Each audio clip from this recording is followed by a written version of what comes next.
यस्या भवद्भक्तजनातिहन्तुः पितृत्वमन्येषु अविचार्यतूर्णं स्तम्भे अवतारतम् अनन्यलभ्यं लक्ष्मीनृसिंहं शरणं प्रपद्ये। श्रीमते श्रीलक्ष्मीनृसिंह दिव्यपादुका सेवक श्रीवंशटकोपश्री नारायणेतीन्द्रमहादेशिकाय नमः। श्रीमते श्रीवंशटकोपश्री रङ्गनाथेतीन्द्रमहादेशिकाय நமः. அனைவருக்கும் நமஸ்காரங்கள். ஆதர்ஷ தம்பதி என்ற தலைப்பிலே உபன்யாசம் செய்ய இருக்கிறேன். ஆதர்ஷ என்றால் மாடல், உதாரணம் என்ற அர்த்தம். தம்பதி என்றால் கணவன் மனைவி அல்லது மனைவி கணவன். இப்படி ஆதர்ஷ தம்பதியாக நாம் யாரை உதாரணமாக எடுத்துக்கொள்ளலாம் என்று யோசித்த போது ஸ்ரீமத் ராமாயணத்திலிருந்து சீதாராமன் வாழ்க்கை சரித்திரத்திலிருந்து நமக்கு என்ன பாடம் கிடைக்கும் என்பதை அறியவே இந்த உபன்யாசம். சீதை வரம் பார்க்கும் விஷயத்தில் தந்தை சொல்படி தான் கேட்டாள், தானாக தேடிக்கொள்ளவில்லை. தந்தைக்கோ ரொம்ப கவலை, இவளுக்கு எப்படிப்பட்ட வரன் தேடுவது என்று. ஏன்னா இவள் அயோனிஜையாக பிறந்தவள். யாக பூமியை உழும்பொழுது அந்த கலப்பை இடித்து ஒரு பெட்டியில் இந்த குழந்தை இருந்தது, அதை எடுத்து வளர்த்தார். இது சீதைக்கும் தெரியும். அவளே பிற்பாடு அனசூய இடத்தில் தன் கல்யாணத்தை பற்றி விவரித்த போது சொல்கிறாள், அகம் கிலோதிதா பித்வா ஜகத்திம் நிருபதே சுதா அப்படிங்கிறாள். அவருக்கு நான் பூமியிலிருந்து கிடைத்தேன் என்று சொல்கிறாள். அப்போ அவளுக்குமே தெரியும் தான் அயோனிஜை, ஒரு கர்ப்பவாசம் பண்ணவில்லை, தாயின் வயிற்றில் கர்ப்பவாசம் பண்ணவில்லை என்பது அவளுக்கும் தெரியும். இது மிகவும் ஒரு சிறப்பான அம்சம். ஆனால் ராமனோ கௌசலின் மணி வயிற்றில் 12 மாதங்கள் வாசம் செய்தான், பிறகு பிறந்தான். ஆனால் இவள் இதை சொன்னதே கிடையாது. இந்த மாதிரி நான் அயோனிஜை என்று இவள் சொன்னதே கிடையாது ராமனிடம். இதற்கு அவசியமே இல்லை. வாழ்க்கைக்கு இதெல்லாம் தேவையே இல்லை. தன்னுடைய சிறப்பை சொல்லிக்கொள்ள வேண்டும் என்று எந்த அவசியமும் இல்லை. அதனால் எந்த பயனும் இல்லை. அதனால் பெண்களாகிய மனைவிகள் இதையெல்லாம் சொல்ல வேண்டிய அவசியம் இல்லை. தனக்கு ஒரு சிறப்பு இருந்தால் அதெல்லாம் வெளிக்காட்டிக்கொள்ள வேண்டிய அவசியம் இல்லை. அவளுக்கு முன்னமே தெரிந்திருக்கலாம், நாம் என்னென்ன படித்திருக்கிறோம், என்னென்ன சம்பாதிக்கிறோம், என்னென்ன மெரிட் வாங்கியிருக்கிறோம் என்பதெல்லாம் தெரிந்திருக்கலாம். அதனால் நாம் அதை சொல்லி காட்ட வேண்டிய அவசியம் இல்லை. ஏனால் அனாவசிய பிணக்கு வராமல் இருக்கும். அதே போல் தந்தை தாய் யாரை சொல்கிறாரோ அவரை நாம் கல்யாணம் செய்து கொள்ளலாம். நமக்கு ஏற்றாற்போல் தான் அவர்கள் வரம் தேடுவார்கள். இங்கே சீதைக்கு அப்படி இல்லை. ஒரு கன்யாசுல்கம் என்று ஒரு வில்லை வைத்தார். ஏன்னா ஸ்வயம்பரம் என்பது ராஜவம்சத்தில் உரியது, அவர்களுக்கு உரியது. அது அந்த ஸ்வயம்பரத்தில் தேர்ந்தெடுத்து கொள்வார்கள். ஆனால் சீதையின் விஷயமோ வில்லை அவளே நகர்த்தினதால், அந்த பெட்டியை நகர்த்தினதாலே அந்த வில்லை யார் வளைத்து நாணேற்றுகிறாரோ அவருக்கு சீதையை மனம் முடித்து கொடுப்பேன் என்று ஓலை அனுப்பினார். எல்லா ராஜாக்களுக்கும் ராஜகுமாரர்களுக்கும். எல்லோரும் வந்திருப்பார்கள். ராஜாக்களும் வந்திருப்பார்கள், ராஜகுமாரர்களும் வந்திருப்பார்கள், ஏற்கனவே கல்யாண ராஜாக்களும் வந்திருப்பார்கள். இதில் யார் வில்லை வளைத்து நான் ஏற்றுகிறாரோ அவருக்குத்தான் பெண்ணை கொடுப்பேன் என்றார். இப்போது ஒரு கல்யாணமாகி கொஞ்சம் வயது முதிர்ந்த ஒரு ராஜா அந்த வில்லை வளைத்து இருந்தால் என்ன ஆகியிருக்கும் சீதையின் கதி? அதனால் சீதையும் மனமாற எம்பெருமானையே வேண்டிக் கொண்டிருந்தாள். ஜனகரும் வேண்டிக் கொண்டிருந்தார். அதன்படி எல்லாமே நல்லபடியாக நடந்தது. ராமனே அந்த வில்லை வளைத்து உடைத்தும் விட்டான். அதன்படி ஸ்ரீராமனுக்கே கல்யாணம் செய்து கொடுத்தார். இப்படி நல்லதாகவே அமைந்தது. பகவானை நம்பினோமானால் நமக்கு நல்லதாகவே அமையும். அதனால் பகவான் மேல் பாரத்தை போட்டு நமக்கு ஏற்ற வரன் வரும்போது திருமணம் செய்து கொள்ள வேண்டும். அடுத்து ஜனகர் கல்யாண காலத்தில் ஒரு ஸ்லோகம் சொல்கிறார். இயம் சீதா மமசுதா சகதர்ம சரிதவ பிரதீட்ச சைனாம் பத்ரம் தே பாணிம் கிருஹ்ணீஸ்வ பாணினா என்று. இது செகண்ட் பாயிண்ட். இந்த என்னென்னா, இந்த கல்யாணத்தில் ஒரு மந்திரம் சொல்லும்போது இயம் சீதா மமசுதாங்கிற, ஏன்னா என் பெண் அப்படின்னு தான் சொல்கிறார். இவருடைய பெண்ணாக கிடைச்ச பெண்ணாக இருந்தாலுமே என்னுடைய பெண் அப்படின்னு ஒரு கர்வமாக சொல்கிறார். ஏன்னா அயோனிஜை அப்படிங்கிறதுனால அந்த கர்வம் வரலாமா? எதுவுமே என்னுடையதுன்னு சொல்ல மாட்டார் ஜனகர். ஆனால் இப்போ சொல்கிறார் அப்படின்னா அவருக்கு பூமியிலேருந்து கிடச்சதுனால அசரீரி வாக்கும் தோன்றியது, இவர் உன்னுடைய மகள் தான் என்று. அதனால் அப்படி சொல்கிறார். அதோட மகாலட்சுமியாக தான் இருக்கணுங்கிறது அவருடைய எண்ணம். அந்த மகாலட்சுமியை நாம் எல்லோருமே என் தாயார் என்று சொல்லலாம், என் கோமலவல்லி, என் ரங்கநாயகி என்று சொல்லலாம். அதுபோல தான் இவரும் சொன்னார். அதனால் இங்கே மம சுதா சகதர்ம சரிதவா, இது தான் முக்கியமானது. உன்னுடைய தர்மத்துக்கு கட்டுப்பட்டவள், உன்னுடைய தர்மத்தை அனுஷ்டிப்பவள், பின்பற்றுபவள் அப்படின்னு சொல்கிறார். ஸ்ரீ ராமனுடைய அந்த தர்மங்கிறது என்ன? அவனுடைய தர்மம் சரணாகத வத்சலம் அப்படிங்கிறது. சரணாகதனை காப்பது அப்படிங்கிறது தான் ராமனுடைய தர்மம், கொள்கை. அப்படிப்பட்ட ரட்சணத்துக்கு இவளும் உதவுவாள், உன்னுடன் கூடவே இருப்பாள். உன்னுடைய அந்த கருத்தையே இவளும் கொள்வாள். அதாவது பகவான் என்ன சொல்கிறார், ஜனகர் என்ன சொல்கிறார்னா, கணவனுக்கு என்ன கருத்து இருக்கோ அதை செயல்படுத்தணும், அதே கருத்து உடையவளாக இருக்க வேண்டும். அந்த கருத்து உடையவளாகவே இவளும் இருப்பாள் அப்படிங்கிற. அதோடு இவளை கைப்பிடித்துக்கொள், உனக்கு நன்மையே உண்டாகும், மங்களங்கள் உண்டாகும். பத்ரம் தே, உனக்கு மங்களங்கள் உண்டாகும் அப்படிங்கிற. அப்போ மங்களங்கள் உண்டாகும்னா உன்னோட கையே மங்களமான கை தான்.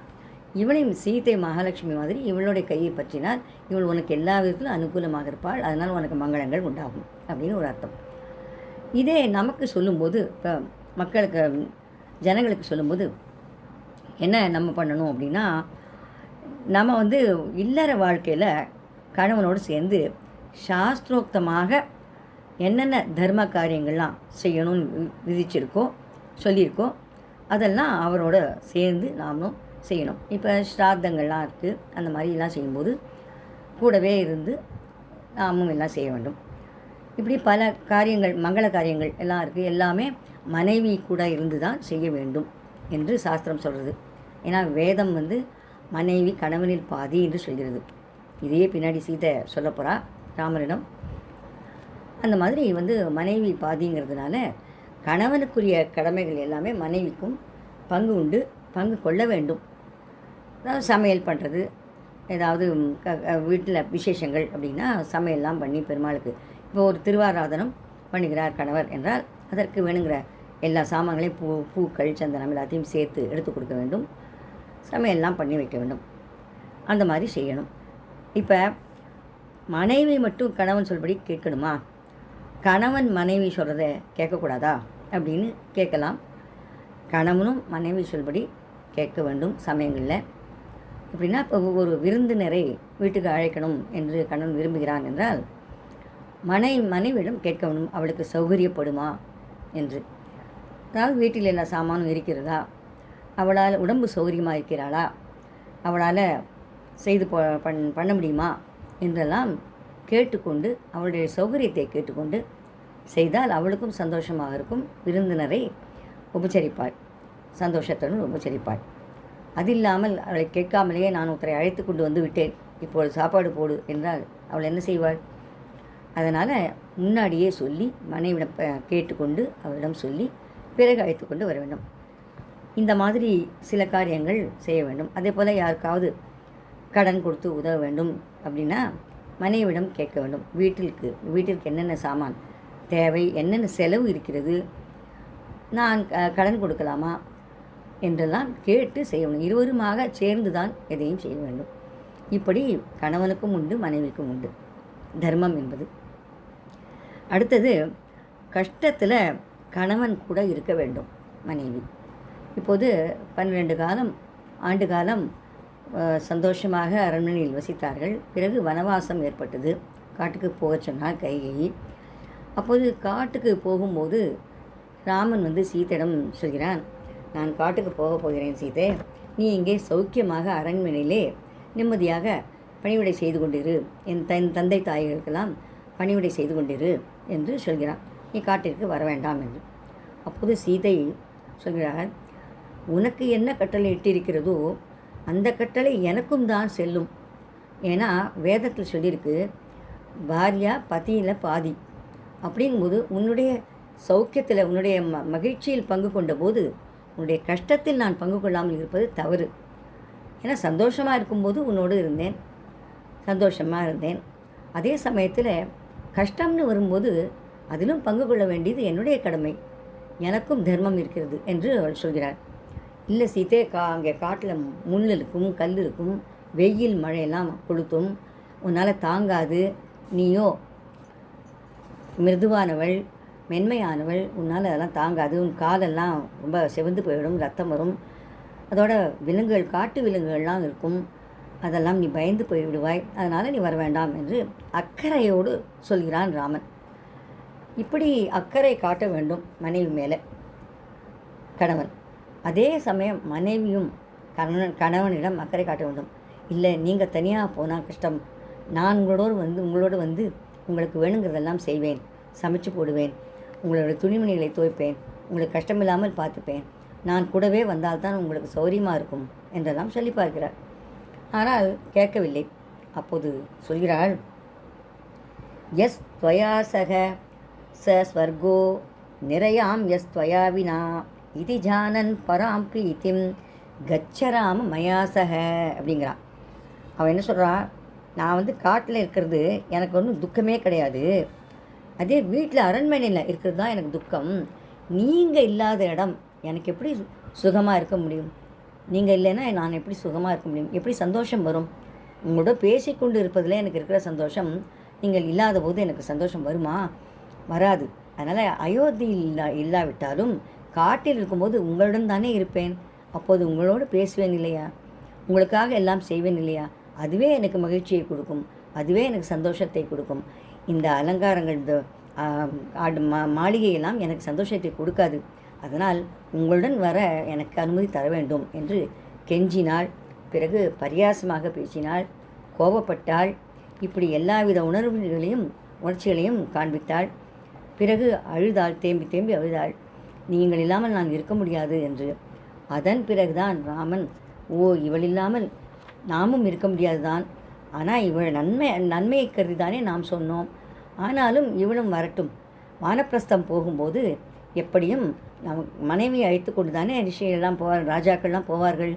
அந்த நாட்களில் ராஜாக்கள் வனவாசம் போவது வழக்கம். வானப்பிரஸ்தம் என்று ஒரு கிரகதாசிரமத்துக்கு அடுத்தபடியாக உண்டு. அந்த வானப்பிரஸ்த ஆசிரமத்திற்கு செல்வார்கள் ராஜாக்கள், மனைவியை அழைச்சி கொண்டு தான் செல்வார்கள். அதுபோல அழைத்து கொண்டு செல்லலாம், எந்த தவறும் இல்லை என்று நினைத்து ராமன் சீதையும் அழைத்து செல்கிறான்.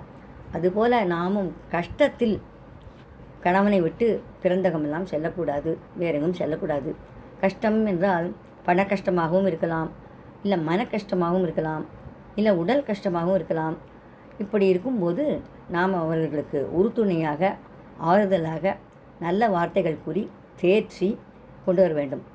இதேபோல் கணவனும் மனைவிக்கு ஒரு உடல் நலம் சரியில்லாமல் இருந்தாலோ, இல்லை மனம் கஷ்டம் இருந்தாலோ, எந்த பண கஷ்டம் இருந்தாலோ சரி கட்ட வேண்டும், நல்ல எண்ணங்களை ஏற்படுத்த வேண்டும், ஆறுதல் சொல்ல வேண்டும். இப்படி பரஸ்பரம் இருந்து கொண்டால் வாழ்க்கை நன்றாகவே இருக்கும். அடுத்ததை பார்ப்போம்.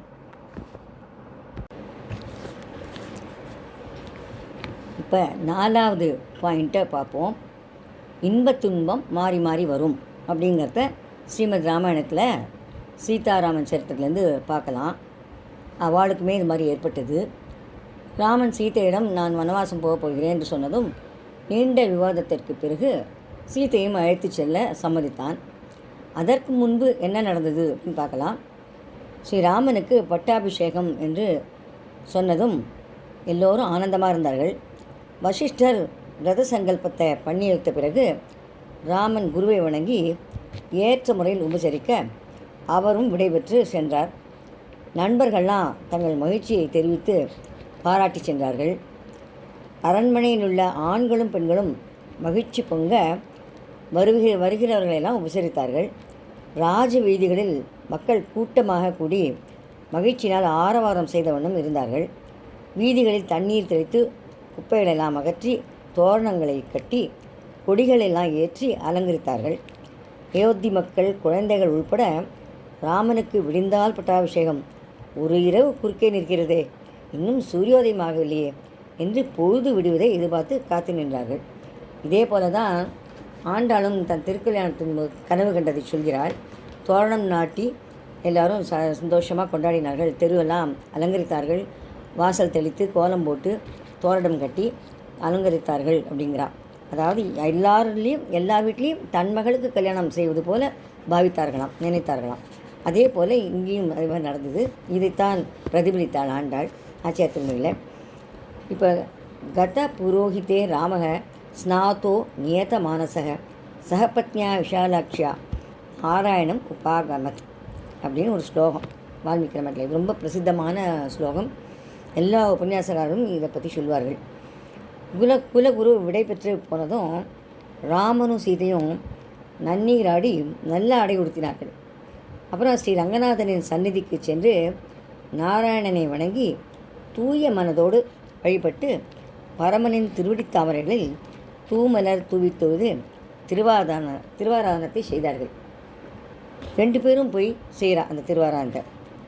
அப்போது பூஜைக்குரியவர்களான தீர்த்தம், தீபம், மலர் மாலைகள், துளசி, பழங்கள், நேவேத்தியம் முதலியவற்றையெல்லாம் உரிய நேரத்தில் எடுத்து கொடுத்து சீதையும் திருவாராதனத்தில் பங்கு கொண்டாள் அப்படிங்கிற வால்மீகி. அப்போது சீதை அந்த ஆராத்தியரான பெரிய பெருமாளையும் ஆராதகரான ஸ்ரீராமனையும் மாறி மாறி மலர்ந்த அகன்ற கண்களால் நோக்கி நோக்கி அகமழுகிறாளாம். இங்கே விஷாலாட்சியா நாராயணம் உபாகமத்து அப்படிங்கிறான். விஷாலாட்சியானா அகன்ற கண்களோடு, இவளுக்கு தான் விஷாலாட்சிங்கிற பேர் பொருந்தும்.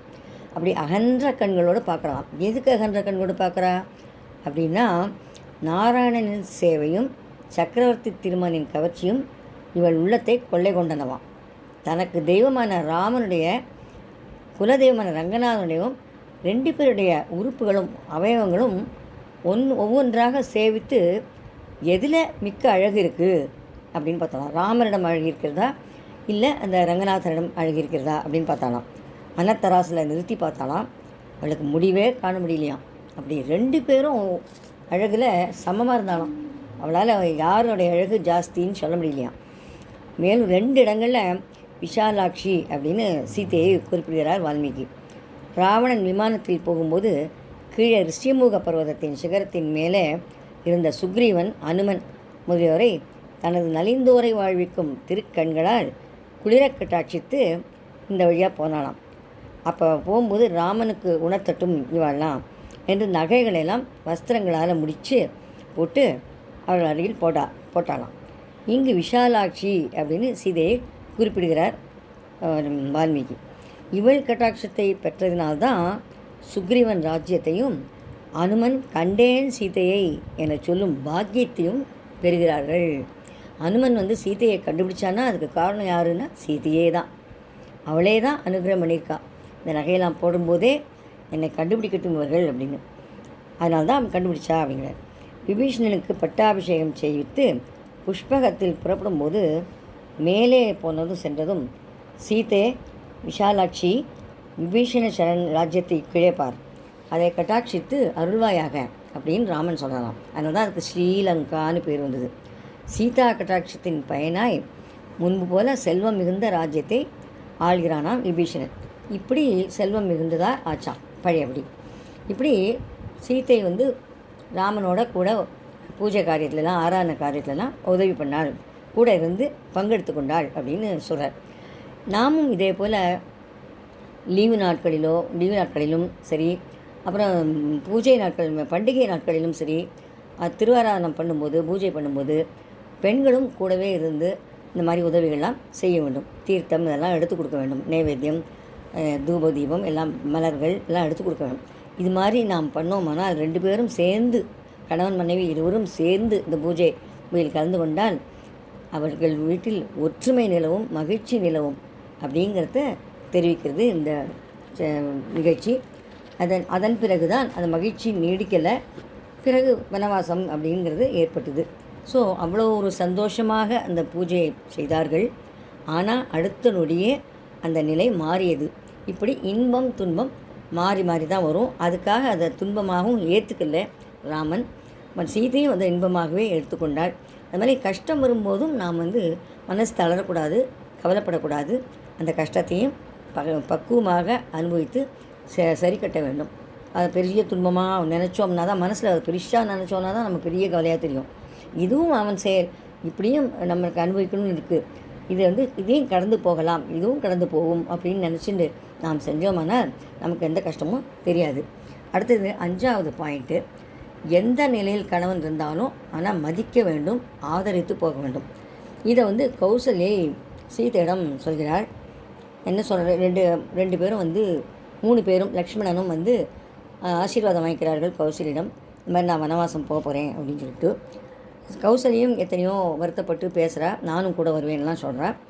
ஆனால் அதற்கு பிறகு சமாதானமாகி சொல்கிறா, நாட்டிலிருந்தும் ஆட்சி உரிமையினின்றும் வெளியேற்றப்பட்ட என் மகன் ராமனை நீ சிறிதும் அவமதிக்கக்கூடாதுமா. செல்வமுடையவனாயினும் செல்வமற்றவனாயினும் அவன் உனக்கு தெய்வமாவான் அப்படிங்கிறான். தெய்வமாவான் அப்படிங்கிறதோடு இல்லாமல் தெய்வத்தை தொழாமல் தன் தெய்வமாகிய கணவனை காலையில் துயிலும் தொழுகின்றவள் பெய்யென்று சொன்னால் மழை பெய்யுமாம். அதாவது பின்னாடி சீதைக்கு இந்த கஷ்டங்கள்லாம் வரப்போகிறதுங்கிறதுனாலையோ என்னமோ நீ வந்து கற்புடையவளாக இருந்தியானால் நீ என்ன நினச்சாலும் அது நடக்கும். இப்போ நீ ராவணனை நீ சபிக்கணும்னு நினச்சா கூட அவள் சபிக்க முடியும். அப்படி ஒரு ஆற்றல் அவளுக்கு கிடைக்கும். அதைத்தான் இப்படி மறைமுகமாக சொல்கிறா, பெய்யென்றால் பெய்யும். ஆக கணவனை தெய்வமாக பாவித்து வணங்கும் பெண்களின் ஏவலை தெய்வம் செய்கிறது அப்படிங்கிறான். பெண்கள் கற்புடைய மங்கையாக இருக்க வேண்டும் அப்படின்னு சொல்கிறான். கற்புடைய மங்கைன்னா கணவனை தெய்வமாக வணங்கணும், கணவனுக்கு உண்மையாக நடந்துக்கணும் அப்படிங்கிறத சொல்கிறா. அதுக்கு சீதை 2 கைகளையும் கூப்பி சொல்கிறா, தாயே, தாங்கள் எனக்கு எந்த தர்மத்தை உபதேசித்தீர்களோ அதன்படி நான் உறுதியாக நடப்பேன். கல்யாணத்தும் போது என்னுடைய அப்பா அம்மா 2 பேரும் கணவனிடம் ஒரு பெண் எப்படி நடந்து கொள்ள வேண்டும் அப்படிங்கிற முறைகளையெல்லாம் சொல்லி கொடுத்துருக்கிறார்கள். நீங்களும் அதே தான் சொல்லி கொடுத்துருக்கேன். அதனால் நான் அதே போலே நடந்துப்பேன். எப்படி சந்திரனிடமிருந்து அந்த நிலா எவ்வாறு அகலாதோ அதை போல் நானும் தர்மத்திலிருந்து சிறிதும் பிறழ மாட்டேன் அப்படிங்கிறத சொல்கிறாங்க. அதே போல் நாமும் ஒரு கஷ்டம், கணவனுக்கு வேலை இல்லை அப்படின்னா அந்த வேலை இல்லைங்கிறத பெருசாக எடுத்துன்னு எல்லாரிடமும் போய் சொல்லக்கூடாது. அதுவும் முக்கியமாக வெளி மனுஷாரிடம் சொல்லவே கூடாது. ஆறுதல் சொல்வது போல் சொல்லுவார்கள், ஆனால் அதுக்குள்ளே ஏதாவது ஒரு பொருள் இருக்கும். ஹெல்ப் பண்ணுறேன் உனக்கு அப்படின்பா, அதுக்கு பதில் வேறு ஏதாவது எதிர்பார்ப்பா. அதனால் நாம் வெளி மனுஷாரிடலாம் சொல்லக்கூடாது. உறவுக்காரிடமும் நாம் அதை பற்றி பெருசாக எடுத்துக்கூடாது. யாராவது சொல்லுவா, என்ன வேலை இல்லாத கணவனுக்கு சேர்த்து சமைச்சு போடுற வைக்கும், அவனுக்கு சம்பாதிச்சு போடுற வைக்கும், இப்படிலாம் சொல்லுவார்கள். அதெல்லாம் பொருட்படுத்தக்கூடாது. அவருக்கு முடியாவிட்டால் என்ன, நான் செய்கிறேன், நாங்கள் 2 பேரும் தானே சுமக்கணும் குடும்ப பாரத்தை, அவர் சுமந்தார், இப்போ நான் சுமக்கிறேன் என்று சொல்லி நாம் தைரியமாக இருக்க வேண்டும். கணவனுக்கும் நம்ம தைரியத்தை கொடுக்கணும். நீங்கள் வேறு ஏதாவது தொழில் ஆரம்பிங்கோ, இல்லை வேறு ஏதாவது கம்பெனிக்கு போங்கோ, நாம் சமாளிக்கலாம், அது வரைக்கும் நான் வேலைக்கு போயின்னு இருக்கேன், உங்களுக்கு நல்ல சம்பளம் வந்ததும் நான் வேணால் வேலையை விடுறேன் என்றெல்லாம் சொல்லி தானும் அந்த வேலையில் பங்கு கொள்ள வேண்டும். ஏதாவது ஒரு வேலை செஞ்சு அந்த குடும்பத்தை காப்பாற்ற வேண்டும். இப்படி இருவருமாக இருந்தால் இந்த குடும்பம் நிம்மதியாகவே இருக்கும். எந்த கஷ்டமும் அவர்களை ஒன்றும் செய்யாது. இப்படி இந்த 5வது விஷயத்தை பார்த்தோம், 5வது பாயிண்ட். அடுத்தது 6வது பாயிண்ட். ராமனுக்கு இஷ்டமான சுக்ரீவன், குகன் இவர்களோடெல்லாம் பழகினார். ராமன் இஷ்டமாக பழகினார். அவர்களிடம் ஜடாயு போன்றவர்களிடம் இஷ்டமாக பழகினார், ரொம்ப பிரியமாக பழகினார். அவர்களிடம் சீதையும் அன்புடன் நடந்து கொண்டார். அதை நம்ம பார்க்கலாம். எப்படின்னா, குகன் வந்து அங்கே வந்து குகன்கிட்ட பார்க்கும்போதே குகன் ரொம்ப இந்த ஜடாமுடியெலாம் போட்டு கொஞ்சம் முரட்டு ஆளாக தெரிஞ்சான் வேடன். அவனை பார்த்து குகனிடம் சக்கரவர்த்தி திருமகனுக்கு எல்லையற்ற அன்பு அப்படிங்கிறத திருமங்கை ஆழ்வார் பாசம் நமக்கு எடுத்துக்காட்டுறது. ஏழை ஏதலன் கீழ்மகன் எண்ணாது இறங்கி மற்ற அவருக்கு இன்னருள் சுரந்து மாழைமான் மடநோக்கி உன் தோழி உம்பி எம்பி என்றொழிந்திலை உகந்து தோழன் நீ எனக்கு இங்கு ஒழி என்ற சொற்கள் வந்து அடியேன் மனத்து இருந்திட ஆழிவண்ண என் அடியினை அடைந்தேன் அணிப்புழல் திருவரங்கத்தம்மானே அப்படிங்கிறது. அதாவது உனக்கு தோழி அப்படிங்கிறது. அதை தோழிங்கும்போது இவளுக்கு தோணலாம் இல்லையா, ஒரு மனைவிக்கு சாதாரண ஒரு ஏழை அவள்கிட்ட போய் உன்னுடைய தோழி, உன்னுடைய அண்ணி அப்படின்னு சொன்னால் லேடிஸ்க்கு சாதாரணமாக கோபம் தான் வரும். என்னது இவனுக்கெல்லாம் நான் அண்ணியா அப்படின்னு. ஆனால் இங்கே அப்படி இல்லை. அவனுடைய சௌலபியம், ராமனுடைய சௌலபியத்தை பார்க்குறாங்க. அந்த சௌலபியத்தில் மயங்குறா சீத்தை.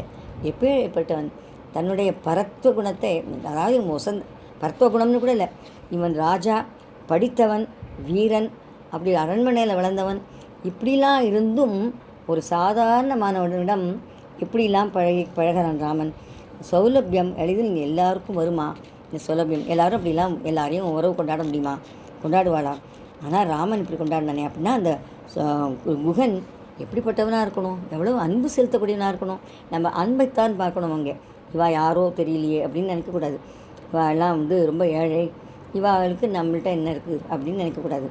அதே போல் இந்த கருத்தை கலியனோட சீதையும் ஏற்றுக்கொண்டதோடு ராமனின் பரந்த நோக்கை சௌசீலத்தை அசோகவனத்தில் நினைத்து வருந்தினாளாம். ஆழிநீர் கங்கை அம்பி கடாவிய ஏழை வேடனுக்கு எம்பி நின் தம்பினி தோழன் மங்கை கொழுந்தி எனச் சொன்ன வாழி நண்பினை உண்ணி மயங்குவாள். அதையே நினச்சி வருத்தப்படுறாளாம். ஸோ எப்பேற்பட்டவன் ராமன், இந்த மாதிரி சாதாரண மக்களிடமெல்லாம் கூட நான் ரொம்ப பிரியமாக நடந்துனானே அப்படின்னு சொல்லி இவ்வளோ அவர்களிடம் பிரியமாக நடந்து கொண்டாளாம். அதுக்கடுத்து ஜடாயு சுக்ரீவன்கிட்ட போகும்போது அனுகிரகம் பண்ணினாள். அதாவது இவள் அனுகிரகம் பண்ணதுனால தான் ராமனுக்கே சுக்ரீவனுடைய நட்பு கிடைத்தது அப்படின்னே சொல்லலாம். அந்த மாதிரி முதல்லையே சீதை சுக்ரீவனிடம் நட்பு கொண்டார் அப்படின்னு சொல்லணும். அதே சமயத்தில் ஜடாயு எல்லாம் பஞ்சவட்டிக்குள்ளே நுழையும் போதே ஜடாயு அங்கே இருந்தார். அப்போ அவர் சொன்னார், நான் தசரதனுக்கு ரொம்ப வேணுங்கிறவன், என்னுடைய நண்பன், உயிர் நண்பன், உனக்கு பெரியப்பா மாதிரி நானும், அதனால் நானே சீதையை பார்த்துக்கிறேன் நீ வேட்டையாட போகும்போதெல்லாம் என்று முதல்லையே சொல்கிறார் அவர், நான் பார்த்துக்கிறேன் சீதையை அப்படின்னு. அதனால் ராமரும் லக்ஷ்மணனும் அதை நம்பி இவாள்லாம் போகிறா. இந்த மாரீச்சமான் வந்ததும் இந்த ராமத்தை தொடர்ந்து வேட்டையாட போகிறார். மாரீச்சனை லக்ஷ்மணனையும் துரத்தி விடுகிறாள். அப்போது லக்ஷ்மணன் துரத்தி விட்டதும் லக்ஷ்மணன் சொல்கிறான், இது வந்து ராமனே இல்லை, அந்த மான் வந்து கீழே வந்து செத்து போயிடுறது. அப்போ வந்து ஹா லக்ஷ்மணா ஹா ராமா அப்படின்னு சொல்கிறது. அப்போ ஹா சீதா ஹா லக்ஷ்மணா அப்படின்னு சொல்கிறது. அந்த ஹா சீதா ஹா லக்ஷ்மணான்னு சொன்னது உங்களுக்கு ராமர் குரலே மாதிரி இருக்குது. இவன் அனுப்புகிறா பயந்துண்டு. அப்போ வந்து இந்த ஜடாயு தான் காப்பாற்றுறது. ராவணன் வந்தபோது ராவணன் சீதையை அபகரிச்சுட்டு போகிறான். இது ராவனுடைய சூழ்ச்சி அப்படிங்கிறதெல்லாம் அப்புறமா தெரியுது. அப்போ ராவணன் எடுத்துகிட்டு போகும்போது ஜடாயு பிரமாதமாக சண்டை, ரொம்ப பெரிய சண்டை போடுறது, தன்னுடைய உயிரே போகிற அளவுக்கு இருக்குது. அப்போ சீதை வந்து அதை கட்டி கொள்கிறாள். அந்த ஜடாயுவை கட்டி தடவி கொடுக்கிறாள். நீங்கள் ராமலக்ஷ்மணர் வரும் வரை உயிருடன் இருக்க வேண்டும், உயிருடன் இருந்து என்னை இந்த இவன் அழிச்சின்னு போகிறான், இவன் தான் தூக்கின்னு போகிறான், அபகரித்து கொண்டு போகிறான் அப்படிங்கிறத சொல்ல வேண்டும் என்று நினைத்து சொல்கிறாள் அந்த ஜடாயுவிடம். அதனால தான் அந்த உயிர் பிழைத்து இருந்ததாம் ராமலக்ஷ்மணர்கள் வரும் வரை. சீதையின் ஸ்பர்ஷம் பட்டதுனால்தான் அந்த ஜடாயு உயிர் பிழைத்து இருந்ததாம். பிறகு ராமனிடம் அது விஷயத்தெல்லாம் சொல்லித்து ராமலக்ஷ்மணர்கள் அதுக்கப்புறம் தேடிட்டு போகிறார், சீதையை தேடின்னு போகிறார். இப்படி இந்த சரித்திரம் இதில் முடியறது இல்லை. இது மாதிரி நம்ம வந்து கணவனுக்கு பிரியமானவரிடம் நாமும் அன்பு செலுத்த வேண்டும் அப்படிங்கிறத தெரிவிக்கிறது. அப்போ தான் அவளும் நமக்கு உதவி பண்ணுவார்கள். நாமும் அவர்களிடம் அன்பு செலுத்தினால் அவர்களும் நமக்கு உதவி பண்ணுவார்கள், நமக்கு எப்போதும் நன்மை செய்வார்கள் அப்படிங்கிறத இதுலேருந்து நம்ம தெரிஞ்சுக்கிறோம். அதனால் நாமும் நம் கணவன்மார்களுடைய உறவினர்களிடம் அன்பு செலுத்த வேண்டும் அப்படிங்கிறத நம்ம பார்க்கலாம். இதில் அடுத்து பார்ப்போம். அடுத்து 7வது பாயிண்ட்டு பார்க்கலாம். பூசல் தீர்க்கிறதுனா எப்படி அப்படின்னு பார்க்கலாம். வாழ்கிட்டேருந்து ராமன் சீத்தையிலேருந்து சுந்தரகாண்டத்தில் ஹனுமன் வந்து சீத்தையிடம் சொல்லிய அடையாளம், ராமர் சொன்ன அடையாளத்தை சொல்கிறார். அதில் வந்து பூசல் எப்படி தீர்ந்தது அப்படிங்கிறத பற்றி சொல்லப்பட்டிருக்கு. அதை நம்ம பார்ப்போம். அல்லியம்பூ மலர்கோதாய் அடிபணிந்தேன் விண்ணப்பம் சொல்லுகேன் கேட்டருளாய் துணை மலர்கண் மடமானே எல்லியம்போது இனிதிருத்தல் இடந்ததோர் இடவகையில் மல்லிகை மாமாலை கொண்டு அங்கே ஆர்த்ததுமோர் அடையாளம் அப்படிங்கிற. அதாவது தனக்கும் சீதைக்கும் இரவில் ஏகாந்தத்தில் நிகழ்ந்த நிகழ்ச்சியில் ஒன்று சொன்னால் சீத்தை நம்புவாள் என்று எண்ணி ராமன் கூறியதை அனுமான் சொல்கிறார். ஏகாந்த செய்தி ராவணன் அறிந்திருக்க மாட்டான் அப்படின்னு நினச்சின்னு சொல்கிறார். அது மட்டும் இல்லை, இது வந்து ஆழ்வாருக்கு மட்டும்தான் தெரிஞ்சது, மற்றபடி வால்மீகி ராமாயணத்தில் இது இல்லை. ராமன் வந்து உனக்கு பிடித்தமான மலர்களை கொண்டு பெரிய மாலையை கட்டி சாத்தினான் அப்படிங்கிறார், சீத்தைகிட்ட சொல்கிறார். அதாவது இவா 2 பேருக்கும் என்ன ஒரு பிணக்கு அப்படின்னா, ராமன் வந்து ரொம்ப நேரம் கழித்து வந்தாராம் அரண்மனையிலேருந்து அந்த அந்தப்புறத்துக்கு. அப்போ சீதைக்கு ரொம்ப கோவம், நிறையா பேசணும், நிறையா விஷயங்கள்லாம் சொல்லணும், பகிர்ந்துக்கணும் அப்படின்லாம் இவன் நினச்சிட்டு இருந்தா, நிறையா பேசலான்னுட்டு. ஆனால் ராமன் ரொம்ப நேரம் அங்கேயே செலவிச்சிட்டான், அரண்மனையிலேயே தர்பார்லேயே அவர் தந்தைக்கு உதவியாக இருந்தான். அதனால் நேரம் ஆகிடுது. அதுக்கு அவளுக்கு கோபம், முகத்தை திருப்பி கொண்டிருந்தாள், கோபமாக வைத்து கொண்டிருந்தாள். அவளை சமாதானப்படுத்தணும் அப்படிங்கிறதுக்காக என்ன பண்ணாலாம், இந்த சீதைக்கு பிடிச்ச பூக்களால் ஒரு மாலையை கட்டி அந்த மாலையை சீதைக்கு சாட்டினாலாம். அந்த சீத்தை அதுலேருந்து விலகி, அவளுக்கு கோபம் இல்லையா, அதனால் அதுலேருந்து விலகி உடனே ராமனையே அந்த மாலையால் கட்டி கட்டில் காலில் கட்டி போட்டுட்டாலாம். ராமன் பொழுது விடுகிற வரைக்கும் அப்படியே அசையாமல் அங்கேயே நின்றுருந்தானாம், யாரோட அன்புக்கு கட்டுப்பட்டு. சரி, எப்படியாவது சமாதானம் சரி அப்படின்ட்டு. இந்த விவரம் வேறு யாருக்கும் தெரியாதனால இதை சொல்ல சொன்னான் ராமன். எப்போவுமே பூக்கள்னாலே நம்மளோட கோபத்தையெல்லாம், மன அழுத்தத்தையெல்லாம் குறைக்கும். அதனால் அந்த பூ மாலையால் கட்டினா கோபம் குறையும் அப்படிங்கிறதுக்காக இந்த நறுமணம் அப்படி பண்ணும், அவர்களை மயக்கும். தன்னால் அந்த குணம், சாந்த குணம் வந்துடும் அப்படிங்கிறதுக்காக ராமன் இப்படி செய்தான்.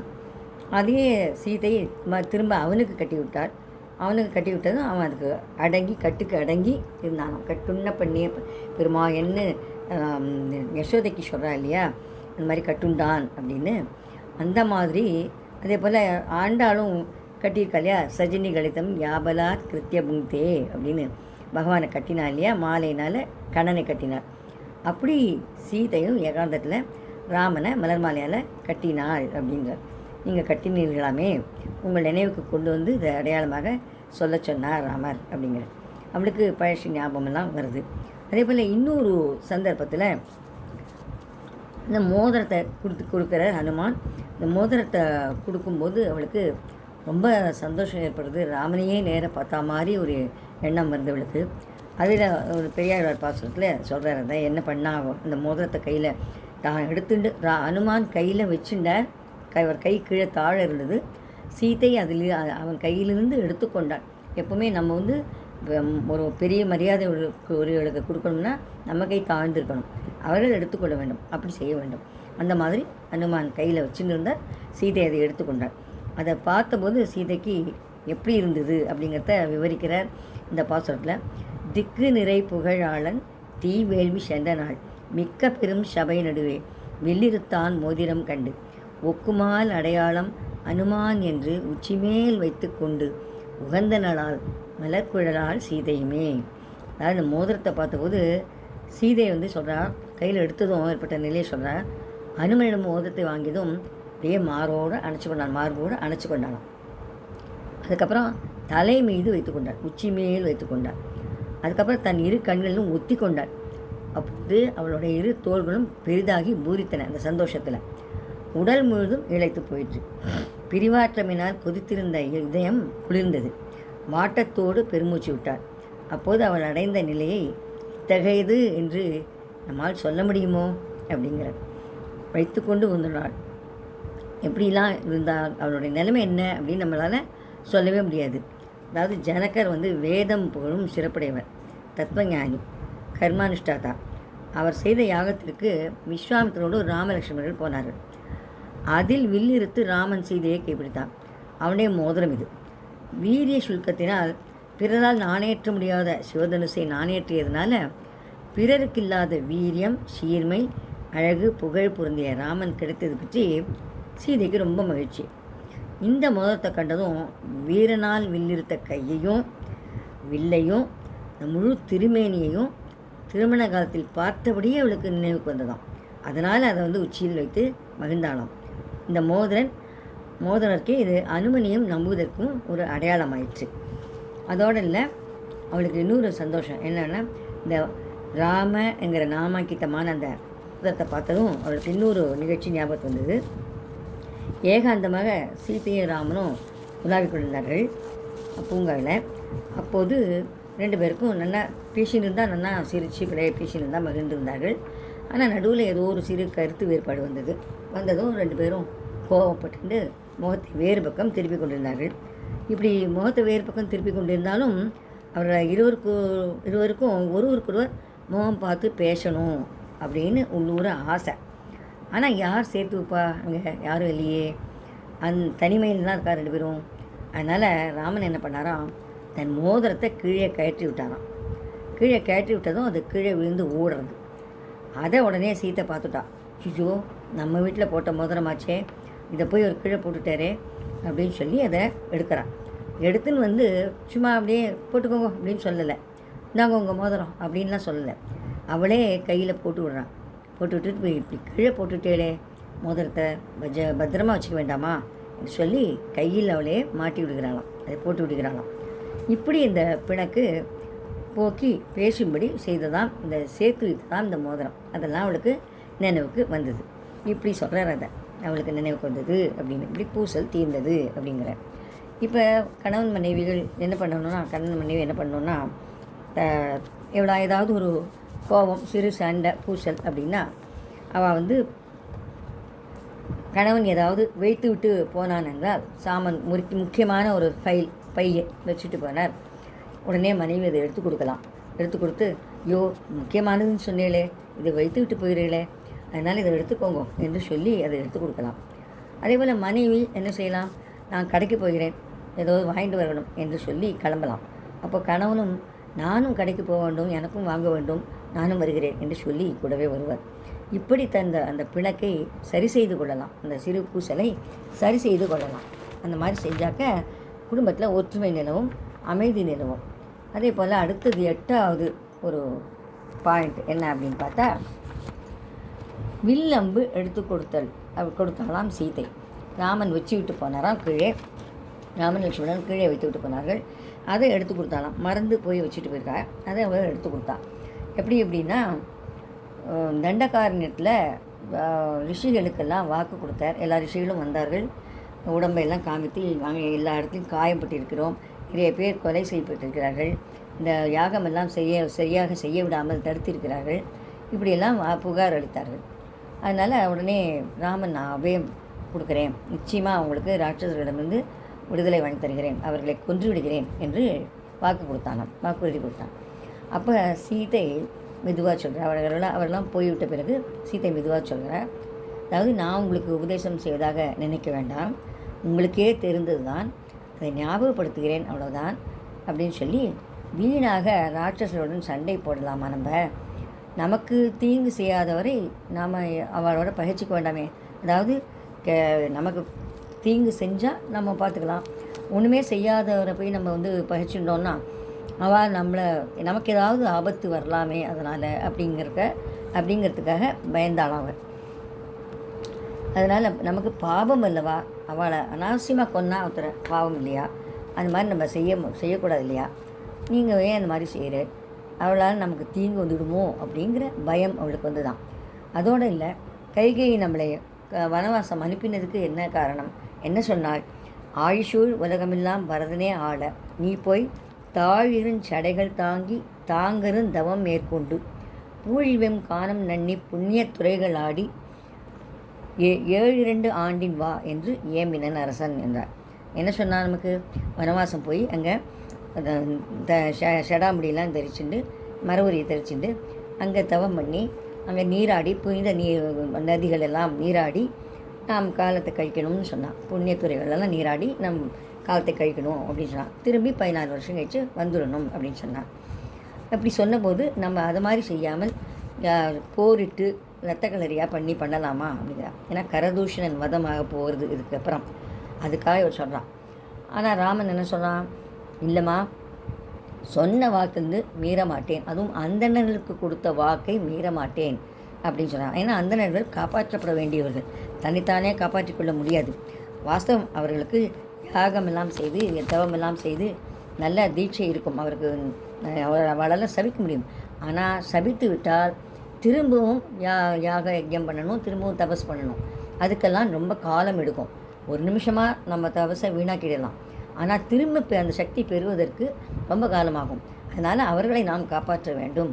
நல்ல விஷயத்துக்கு தான் அவர் பயன்படுத்தணுமே தவிர, இந்த மாதிரி கெட்ட விஷயத்துக்கெல்லாம் அவர்களுடைய தவவலிமையை பயன்படுத்தக்கூடாது, நாம் தான் காப்பாற்ற வேண்டும் என்று சொல்லி, நான் அவர்களை காப்பாற்றுகிறேன் என்று சொல்லி வாக்கு கொடுத்து விட்டேன்.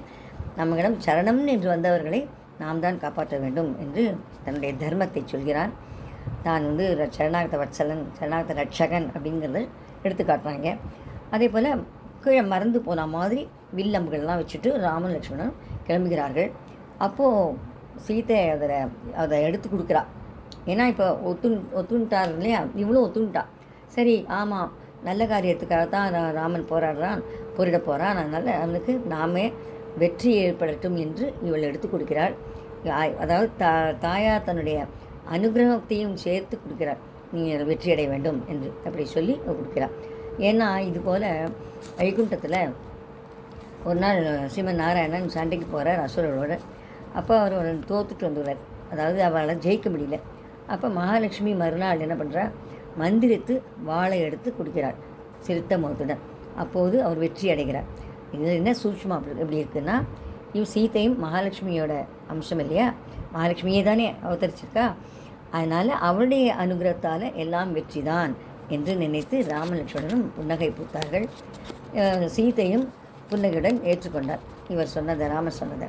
இதுபோல் நாமும் என்ன பண்ணலாம், கணவன் வெளியூர் கிளம்பும்போது அவருக்கு வேணுங்கிறதெல்லாம் ரொம்ப முக்கியமானதெல்லாம் பார்த்து எடுத்து கொடுக்க வேண்டும். அவரும் அதை பார்த்து எடுத்து செல்வார். இதே வேலைக்கு போகும் பெண்ணாக இருந்தால் முதலிலேயே எல்லாம் எடுத்துக்கொண்டு விட்டீர்களா என்று கேட்டுவிட்டு கிளம்பலாம். அதோட ஞாபகப்படுத்திவிட்டு போகலாம். இப்படி நம்ம செஞ்சால் அன்றைக்கு அவருடைய அந்த காரியம், அவர் எந்த விஷயமாக போகிறாரோ அந்த காரியம் ஜெயமாக முடியும், வெற்றியாக முடியும்.